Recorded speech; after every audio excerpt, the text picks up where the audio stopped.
Britannicus plusieurs autres fautes pareilles à celles que je viens d'exposer, mais il y en a encore davantage dans la tragédie de Bérénice. Racine y fait agrandir par Titus les états de cette reine. Il est parlé 20 fois des états de Bérénice dans la pièce, et cette princesse n'eut jamais ni royaume ni principauté. On l'appelait reine ou parce qu'elle avait épousé des souverains ou parce qu'elle était fille de roi.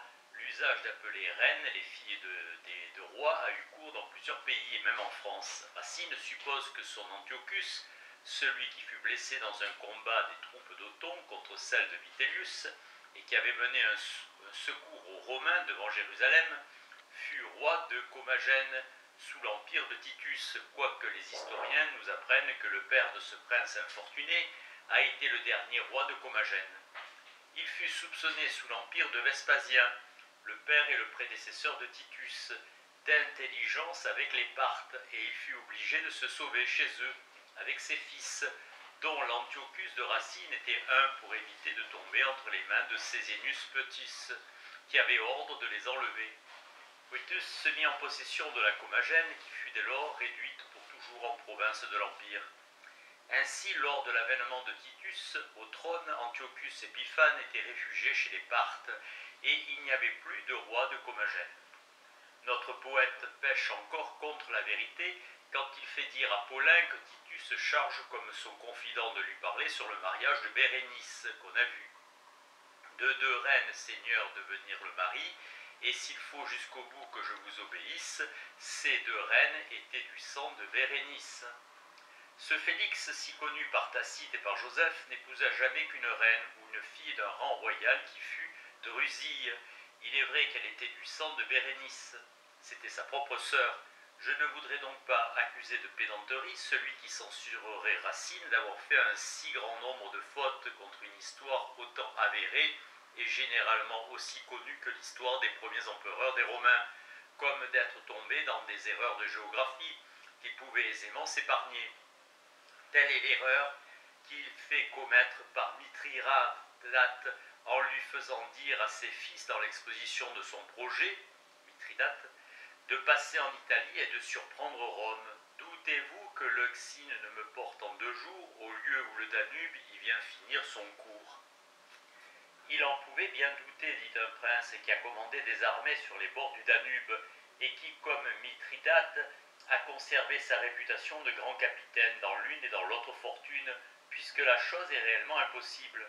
L'armée navale de Mithridate, en partant des environs d'Azap et du détroit de Cassa, où Racine établit la scène de sa pièce, avait près de 300 lieues à faire avant que de débarquer sur les rives du Danube. Des vaisseaux qui naviguent en flotte et qui n'ont d'autre moyen d'avancer que des rames et des voiles ne sauraient se promettre de faire cette route en moins de 8 ou 10 jours. Racine, sans craindre d'ôter le merveilleux de l'entreprise de Mithridate, pouvait bien encore accorder 6 mois de marche à son armée, qui avait 700 lieues à faire pour arriver à Rome. Le vers qu'il fait dire à Mithridate, « Je vous rends dans 3 mois au pied du Capitole », révolte ceux qui ont quelque connaissance de la distance des lieux. Quoique les armées grecques et romaines marchassent avec plus de célérité que les nôtres, il est toujours vrai qu'il n'y a point de troupes qui puissent durant 3 mois et sans jamais séjourner faire chaque jour près de 8 lieues. Surtout en passant par des pays difficiles et ennemis, du moins suspects, tels qu'étaient la plupart des pays que Mithridate avait à traverser. Ces sortes de critiques courent dans le monde, surtout quand une pièce est nouvelle, et souvent on les fait valoir contre un poète encore plus qu'elle ne devrait valoir. Corneille est souvent tombé dans la même inattention que Racine. Je n'en citerai qu'un exemple, ce que dit Nicomède à Flaminus, l'ambassadeur des Romains auprès du roi Prusias, son père. Nicomède, après avoir fait ressouvenir l'ambassadeur qu'Hannibal avait gagné la bataille de Trasimène sur un Flaminus, il avertit encore de ne pas oublier qu'autrefois ce grand homme commença par son père à triompher de Rome. Mais Titus Quintus Flaminus, celui à qui parle Nicomède, et qui avait contraint Hannibal d'avoir recours au poison, n'était pas le fils de celui qui perdit la bataille de Trasimène contre Hannibal. Il était même de maison et de race différentes. Flaminus, défait à Trasimène, était plébéien, et Flaminus, qui fut ambassadeur de la République auprès de Prusias et qui fut cause de la mort d'Hannibal, était patricien. D'ailleurs, la bataille de Trasimène ne fut point le premier succès d'Hannibal en Italie. Elle avait été précédée par la bataille de la Trébie et par le fameux combat du Tessin que le général carthaginois avait déjà gagné quand il battit Flaminus auprès du lac de Pérouse. Je ne sais pourquoi il a plu à M. Corneille de faire cette faute en confondant deux Flaminus, quand les savants l'a reproché depuis longtemps à l'auteur de la vie des hommes illustres, qui est sous le nom d'Aurelius Victor. Il est vrai que les tragiques grecs ont fait quelquefois de semblables fautes, mais elles n'excusent point celles des modernes, d'autant plus que l'art devrait être, du moins aujourd'hui, plus parfait. D'ailleurs, on a toujours repris les poètes tragiques de la Grèce de ces fautes qui nuisent à la vraisemblance de leurs suppositions en combattant des vérités certaines et connues. Paterculus reproche même à ses poètes, comme une erreur grossière, d'avoir appelé Thessalie cette partie de la Grèce, qui fut ainsi nommée dans la suite, en des temps où elle ne portait pas encore ce nom. Il convient à ce sujet de s'étonner que ceux qui racontent les événements de Troie parlent de cette région comme étant la Thessalie. Si d'autres le font, cela est particulièrement fréquent chez les tragiques, qui y sont pourtant les moins autorisés. Rien en effet n'y est dit sous la figure du poète, mais tout sous celle des gens qui ont vécu à cette lointaine époque. En effet, la faute choque d'autant plus dans le poète tragique qu'il a fait commettre à un personnage qui vivait dans des temps où il ne pouvait point faire cette faute. Nous pouvons encore confirmer notre sentiment parce qu'Aristote dit au sujet de la vraisemblance historique qu'il faut garder dans les poèmes. Il blâme ceux qui prétendent que l'exactitude à se conformer à cette vraisemblance soit une affectation inutile, et même il reprend Sophocle d'avoir fait annoncer dans la tragédie d'Électre qu'Oreste était tué au jeu pythien, parce que ces jeux ne furent restitués que plusieurs siècles après Oreste. Mais il est plus facile au poète de traiter cette exactitude de pédanterie que d'acquérir les connaissances nécessaires pour ne point faire de faute pareille à l'erreur qu'Aristote reproche à Sophocle. De la vraisemblance en peinture et des égards que les peintres doivent aux traditions reçues. Il est deux sortes de vraisemblance en peinture, la vraisemblance poétique et la vraisemblance mécanique. La vraisemblance mécanique consiste à ne rien représenter qui ne soit possible suivant les lois de la statique, les lois du mouvement et les lois de l'optique. Cette vraisemblance mécanique consiste donc à ne point donner à une lumière d'autres effets que ceux qu'elle aurait dans la nature, par exemple, à ne point faire éclairer les corps sur lesquels d'autres corps interposés l'empêchent de tomber. Elle consiste à ne point s'éloigner sensiblement de la proportion naturelle des corps, à ne point leur donner plus de force qu'il est vraisemblable qu'ils en puissent avoir. Un peintre pécherait contre ces lois s'il faisait lever par un homme qui serait mis dans une attitude laquelle ne lui laisserait que la moitié de ses forces, un fardeau qu'un homme qui peut faire usage de toutes ses forces aurait peine à ébranler. Encore moins faut-il faire porter à une figure un tronçon de colonne ou quelque autre fardeau d'une pesanteur excessive et au-dessus des forces d'un Hercule. Mais si l'on suppose, dira-t-on, que ces figures sont des génies bons ou mauvais, dont les forces sont plus qu'humaines, alors la vraisemblance n'en souffrira point. À cela je réplique que le peintre aura bien alors la raison pour lui, mais il aura les sens contre lui. À qui doit-on plaire principalement? Je ne parlerai point plus au long de la vraisemblance mécanique, parce qu'on en trouve des règles très détaillées dans les livres qui traitent de l'art de la peinture. La vraisemblance poétique consiste à donner à ces personnages les passions qui leur conviennent, suivant leur âge, leur dignité, suivant le tempérament qu'on leur prête et l'intérêt qu'on leur fait prendre dans l'action.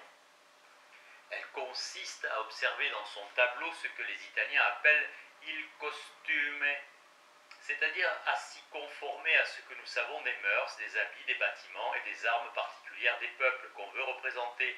La vraisemblance poétique consiste enfin à donner aux personnages d'un tableau leur tête et leur caractère connu, quand ils en ont un, soit que ce caractère ait été pris sur des portraits, soit qu'il ait été imaginé.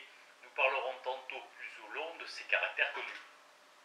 Quoique tous les spectateurs dans un tableau deviennent des acteurs, leur action néanmoins ne doit être vive qu'à proportion de l'intérêt qu'ils prennent à l'événement dont on les rend témoins.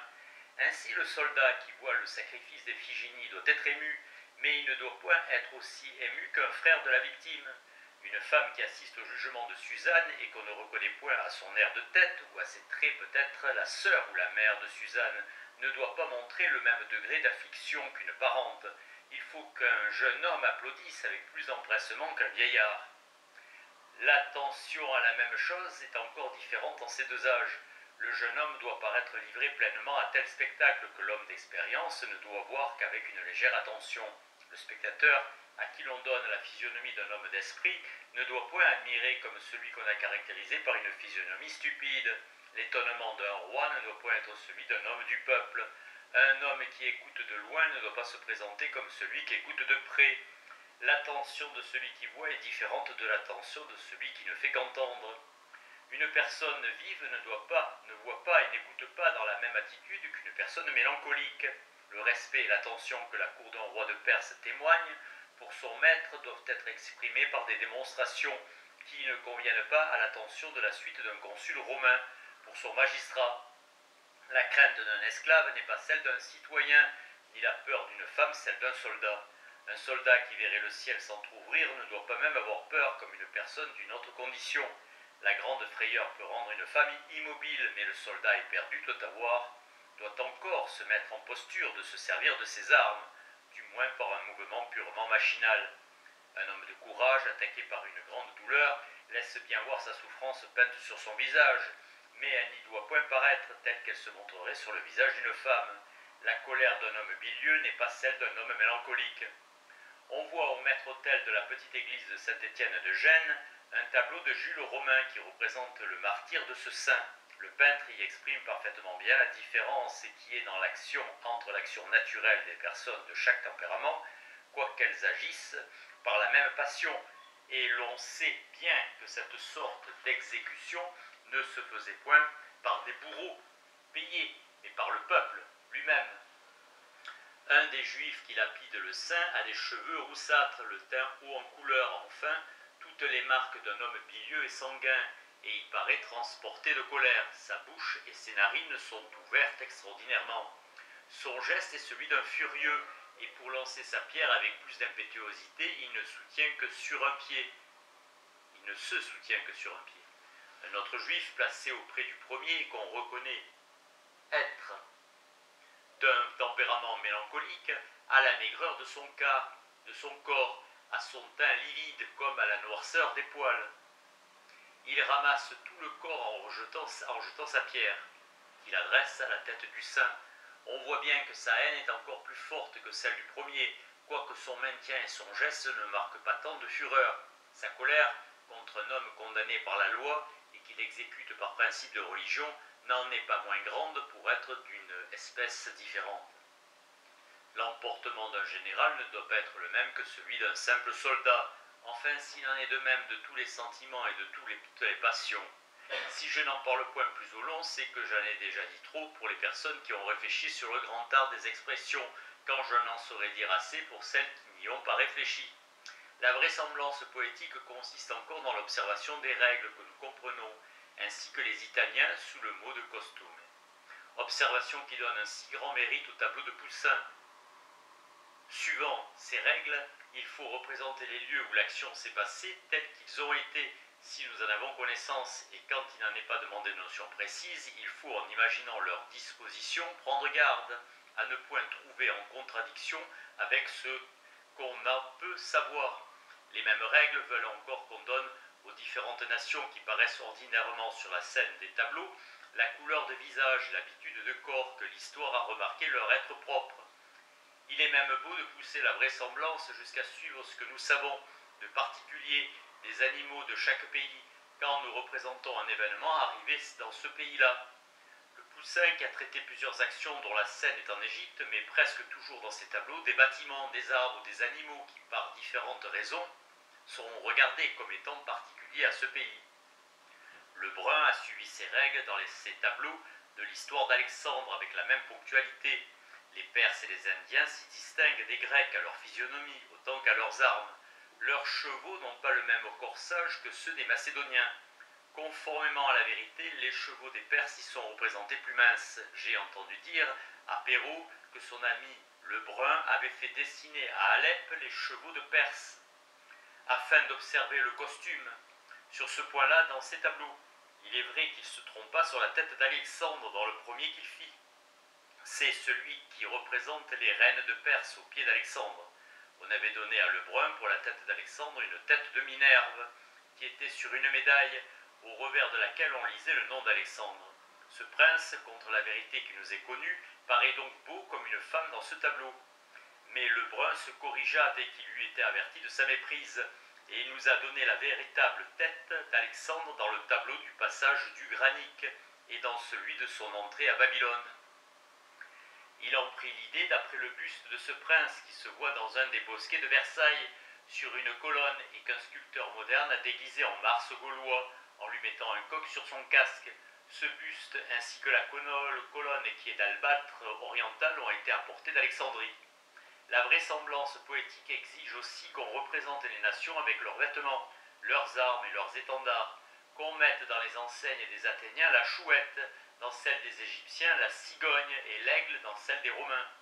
Enfin, qu'on se conforme à celle de leurs coutumes qui ont du rapport avec l'action du tableau.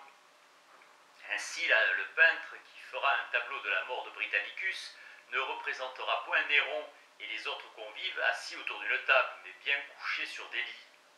L'erreur d'introduire dans une action des personnages qui ne purent jamais en être les témoins, pour avoir vécu dans des temps éloignés de celui de l'action, est une erreur grossière, où nos peintres ne tombent plus. On ne voit plus un saint François écouter la prédication de saint Paul, ni un confesseur le crucifix en main, exhorter le bon larron. Enfin, la vraisemblance poétique demande que le peintre donne à ses personnages leur air de tête connu, soit que cet air de tête nous a été transmis par des médailles, des statues ou par des portraits, soit qu'une tradition, dont on ne connaît pas la source, nous l'ait conservé, soit même qu'il soit imaginé. Quoique nous ne sachions pas bien certainement comment Saint-Pierre était fait, néanmoins les peintres et les sculpteurs sont tombés d'accord, par une convention tacite de le représenter, avec un certain air de tête et une certaine taille qui sont devenus propres à ce saint. En imitation, l'idée reçue et généralement établie tient lieu de la vérité. Ce que j'ai dit de Saint-Pierre peut aussi se dire de la figure sous laquelle on représente plusieurs autres saints, et même de celle qu'on donne ordinairement à Saint Paul, quoiqu'elle ne convienne pas trop avec le portrait que cet apôtre fait de lui-même. Il n'importe, la chose est établie ainsi. Le sculpteur qui représenterait saint Paul plus petit, plus décharné et avec une barbe plus courte que saint Pierre serait repris, autant que le fut Bandinelli pour avoir mis à côté de la statue d'Adam qu'il a faite pour le dôme de Florence une statue d'Ève plus haute que celle de son mari.